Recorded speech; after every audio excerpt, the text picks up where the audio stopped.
정부가 필수 의료 분야 공백을 해소하기 위해 내년 의대 신입생 정원을 2,000명 늘리기로 했습니다. 의대 3곳이 있는 충남에는 어떤 변화가 생길지 살펴봤습니다. 오는 4월 국회의원 선거에 처음으로 사람의 눈으로 일일이 표를 확인하는 수검표가 도입됩니다. 투표함을 비추는 CCTV도 설치할 예정인데 달라지는 개표 시스템을 전해드립니다. 직접 디자인한 옷으로 해마다 패션쇼를 열고 있는 홍성 천태리 어르신들이 이번에는 본격 기부에 나섰습니다. 손수 만든 굿즈 판매 수익금을 이웃에게 나눠 지역사회에 훈훈함을 더해주고 있습니다.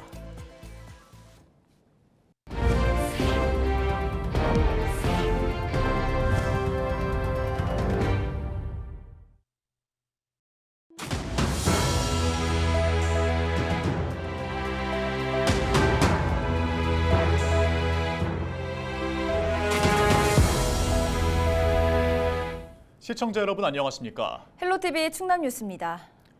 정부가 내년 전국 의대 신입생 정원을 지금보다 2,000명 더 늘리기로 했습니다. 의대 3곳이 있는 충남 지역에도 정원이 늘어날 것으로 예상되는데요. 자세한 소식 취재기자 연결해서 들어보겠습니다. 이미정 기자, 먼저 정부의 의대 정원 확대 소식 자세히 설명해 주시죠. 네, 정부가 의대 정원을 2,000명 더 늘리기로 했습니다. 현재 3천여 명인 전국 의대 정원을 늘리기로 한 건데요. 역대 최대 규모입니다. 정부는 10년 후 우리나라 의사가 15,000명 정도 부족할 것이란 예측을 토대로 내린 결정이라고 설명했습니다. 때문에 대학별, 지역별로 얼마나 증원될지 관심이 쏠리고 있는데요. 정부는 비수도권 의대를 중심으로 집중 배정하는 것이 원칙이고 입학 정원이 50명 미만인 소규모 의대 정원 확대도 함께 예고했습니다. 의대 신입생 지역인재 선발 비율도 정원의 20%에서 60%까지 높아지는데요. 이에 대해서는 교육부와 보건복지부 간의 논의가 필요하기 때문에 실제 적용에는 변동 가능성이 있습니다. 정부는 각 대학의 정원 수요를 받아 4월 안에 배정 정원을 통보할 계획인데요. 정확한 대학별 의대 증원 규모는 한국대학교육협의회 심의를 거쳐 5월 중 발표될 예정입니다. 네, 충남 지역 의대 3곳의 정원도 늘어날 것으로 보이는데 어떻습니까? 네, 현재 충남 지역의 의대 3곳은 단국대와 순천향대, 건양대학교인데요. 현재 이 3곳의 의대 정원은 182명입니다. 이 중 정원 50명 이하의 소규모 의대는 단국대와 건양대 2곳인데요. 아직 정확한 의대 정원이 나오진 않았지만 정부가 소규모 의대에 힘을 실어주겠다고 한 만큼 입학 정원이 최소 2배 정도 늘어날 방침입니다. 다만 풀어내야 할 과제도 있습니다. 지역 의대에 늘어난 학생 수를 감당할 수 있는 교수진과 시설이 충분히 있어야 되고요. 또 졸업생을 해당 지역에 정착시키거나 필수 의료 분야로 유인할 방안도 함께 마련돼야 합니다. 또 의대 정원 확대가 다른 학과 정원 감소로 이어질 수 있기 때문에 이 점도 풀어내야 할 것으로 보입니다. 네, 오늘 소식 여기까지 듣겠습니다. 보도국 이미정 기자였습니다.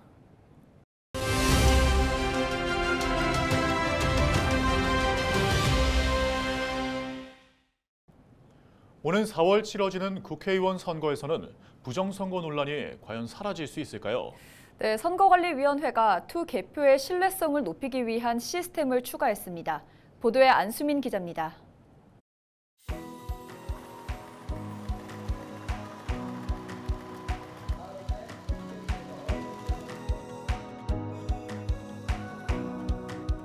가상의 투표용지가 자동 분류기를 거쳐 기호별로 나뉩니다.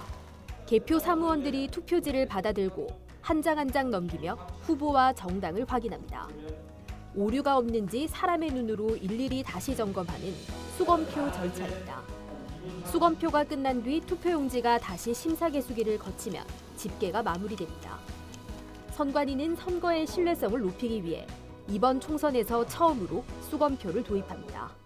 유권자 입장에서는 개표 결과를 늦게 알게 되는 불편함이 있을 수 있으나 선거의 신뢰성과 정확성 확보를 최우선 가치로 두고 국민이 안심하고 투표에 참여할 수 있도록 하기 위해 마련하였습니다. 이 과정이 추가되면서 심사집계부 인원이 기존보다 늘어나고 선거 결과를 확인할 수 있는 시간은 투표장별로 2시간에서 3시간가량 더 소요될 것으로 예상됩니다. 부정선거 의혹을 없애기 위해 도입된 또 다른 장치는 CCTV입니다. 사전투표함과 우편투표함 보관 장소에 CCTV를 설치해 누구나 볼 수 있도록 하는 것. 사전우표 투표함 보관 장소 CCTV를 부산시 선관위 청사에 모니터를 설치하여 24시간 공개하고 있습니다. 사전 투표가 조작됐다, 투표함이 바뀌었다라는 등 선거 때마다 투개표 절차에 의혹이 불거졌습니다. 이번 총선에서는 이런 조작 논란이 사라질지 주목됩니다. 헬로티비 뉴스 안수민입니다.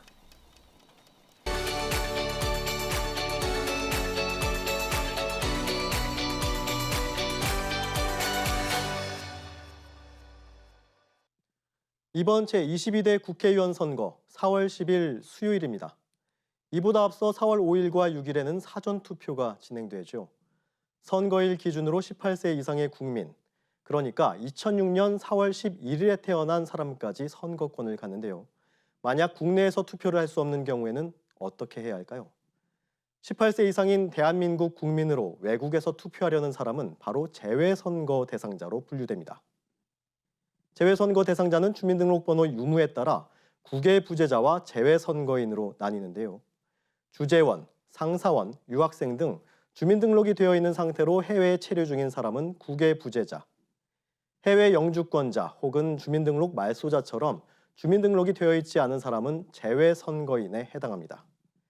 국외 부재자와 재외선거인 모두 투표하려면 미리 신고하거나 등록 신청을 해야 합니다.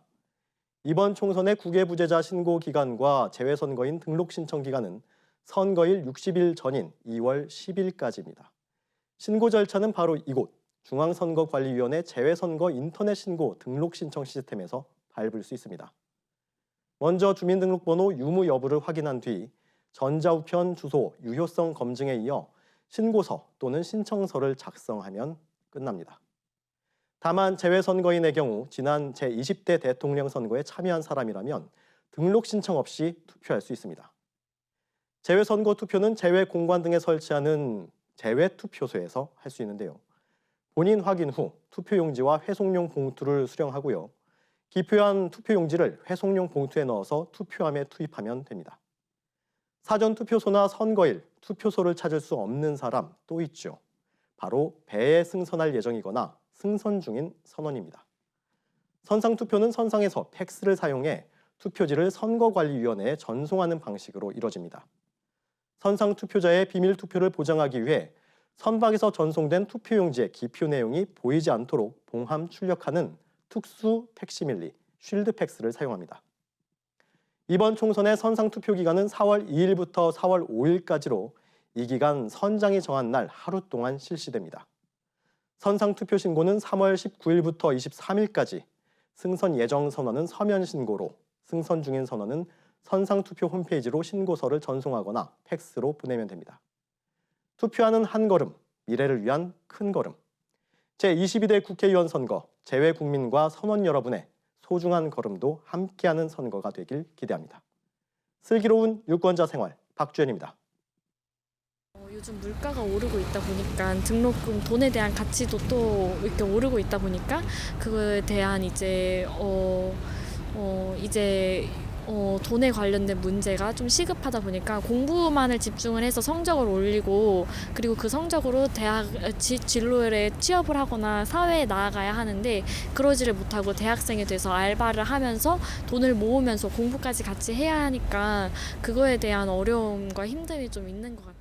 요즘 학생들 중에 창업에 관심 있어 하는 학생들이 좀 많아가지고 제가 알기로는 요즘 정부 지원 사업 예산 총 금액이 좀 줄고 있는 추세여서 이런 것들을 이제 학생들이 창업에 관심이 많이 하니까 이런 관련 이제 프로그램들이나 창업 지원금을 좀 더 많이 확대되었으면 좋겠습니다.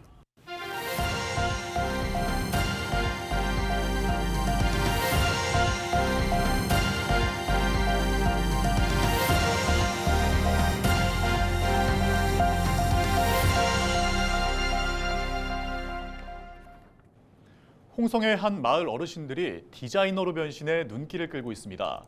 직접 옷을 디자인해 패션쇼를 열고 다양한 상품을 만들어 판매 금액을 불우이웃을 돕기 위해 기부하고 있는데요. 어르신들의 따뜻한 이야기 정호석 기자가 전해드립니다. 마을회관에 어르신들이 옹기종기 모여 있습니다. 앞에 놓인 스케치북에 형형색색, 꽃과 가축, 화투패 등을 그려나갑니다. 어르신들은 일상에서 발견한 소재를 자신만의 방식을 적용해 그림을 그립니다. 천태리 어르신들은 서로를 디자이너로 부릅니다. 집에서 혼자 있으니까 이걸 핫도그 갖다 맨날 놀거든요. 그러니까 핫도그를 생각하면 이게 재밌어요. 뜻을 알고 보면은. 어르신들은 5년 전부터 미술 수업을 받아왔습니다. 처음에는 그림 그리기 수업만 실시됐지만 점차 분야가 확대됐습니다. 직접 디자인한 옷을 입고 런웨이를 하는 등 패션쇼를 열고 지난해에는 스마트폰 그립톡과 고무신 등 12종류의 굿즈 상품을 만들어 지역 축제에서 판매하기도 했습니다. 어르신들은 다양한 미술 활동이 보람차다고 이야기합니다. 항상 농사만 짓고 살다가 이게 미술이라는 거는 초등학교 다닐 적에 조금 그때는 별로 이거 신경을 안 썼는데 이 늦음학교 와가지고 미술이라는 걸 눈에 뜨게 돼서 좀 때 아닌 보람 있는 느낌도 있고 늦게라도 이거 그림을 그리기 시작해가지고 우리에게는 참 좋아요. 지난해 어르신들이 만든 굿즈 판매 수익금은 약 150만 원. 어르신들은 해당 금액을 불우이웃을 돕기 위해 홍성군에 기부했습니다. 도움을 받아야 하는 어르신들이 반대로 손수 만든 굿즈 상품을 판매하고 또다시 수익금을 통해 나눔을 실천한다는 것은 새로운 희망의 씨앗이 될 것이며 충남의 중심, 홍성이 행복하게 변화되는 기회가 될 것입니다. 비영리 단체인 신장로 문화예술연구소는 어르신들의 노후 생활에 도움을 주기 위해 프로그램을 기획했습니다. 올해는 어르신들과 함께 홍성군과 충남 지역에 있는 관광상품 디자인에도 도전할 계획입니다. 우리 디자이너 선생님들 길을 한번 활짝 열어서 또 이런 디자이너뿐만 아니라 어르신들도 할 수 있다는 것들을 한번 보여주고 싶습니다. 청년 못지않은 열정으로 매년 새로운 도전을 하는 천태리 어르신 디자이너들의 다음 행보가 기대를 모으고 있습니다. 헬로티비 뉴스 정호석입니다. 충남도 보건환경연구원이 도내 유통 중인 설 명절 성수식품에 대한 안전성 검사를 실시한 결과 모두 적합한 것으로 나타났습니다. 검사 대상은 제수용과 선물용으로 많이 구입하는 가공식품과 조리식품, 수산물 등 53개 품목입니다. 검사는 충남도와 15개 시군이 합동으로 실시했으며 모든 품목이 식품 기준 규격에 적합한 것으로 확인됐습니다. 홍성군이 설 연휴 기간인 9일부터 12일까지 의료기관 13곳, 약국 18곳을 운영한다고 밝혔습니다. 연휴 기간 홍성의료원 응급실은 24시간 운영되며 홍성군 보건소는 오전 9시부터 오후 6시까지 정상 진료합니다. 병의원과 약국 운영 정보는 전화 129와 120, 홍성군 보건소 홈페이지 등에서 확인할 수 있습니다.